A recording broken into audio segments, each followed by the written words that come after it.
បងនៅតែស្រមៃឃើញអូនរាល់រាត្រីកេងសូបិនឃើញអូនដូចពិតភ្ញាក់ឡើងដឹងខ្លួនគិតថាជារឿងពិតឬក៏ជាយល់សពបងគេងមិនលក់នឹកគិតដល់អូនសុបិនបាននាំបងស្វែងរកអូនដល់ផ្ទះអូនដែលធ្លាប់ស្គាល់តែនៅសល់ផ្ទះគ្មានឃើញរូបអូនខ្យល់បក់រំភើយឆ្លើយឆ្លងរកគ្នាតែបងគេងកំព្រារងាឯកាតើធ្វើមិនដេចនឹងបានយល់ស្នេហាដែលឃ្លាតទៅឆ្ងាយពីរូប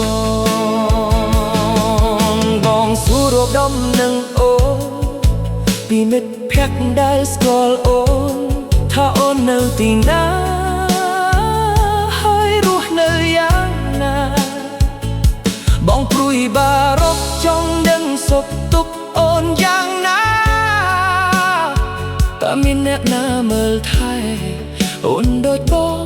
ដែរឬទេបងចង់រស់នៅក្បែរទ្រូងអូនចិន្តាបងស្ម័គ្រលើអូនពិតទោះយប់ឬថ្ងៃបងនឹកក្លិនភ្លេចនឹកជានិច្ចចិន្តាចងចាំស្នេហ៍បងនៅតែដដែលមិនដែលផ្លាស់ប្ដូរស្រឡាញ់អូនប៉ុណ្ណានឹកអូនកាន់តែខ្លាំងប៉ុណ្ណឹង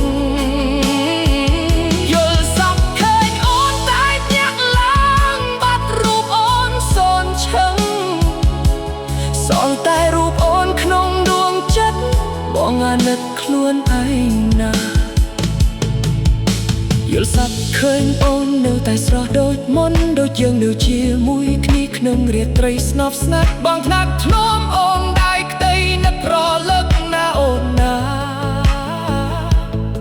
តែពេលភ្ញាក់ឡើងវិញនៅសល់បែកសូបិនឈឺចាប់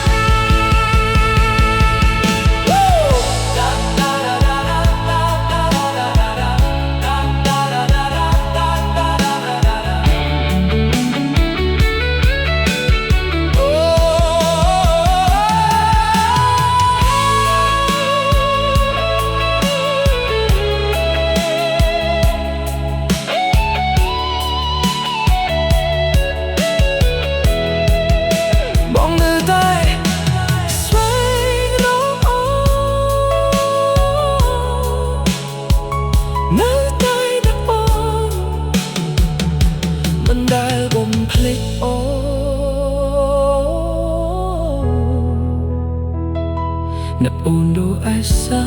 នជីវិតចុងក្រោយ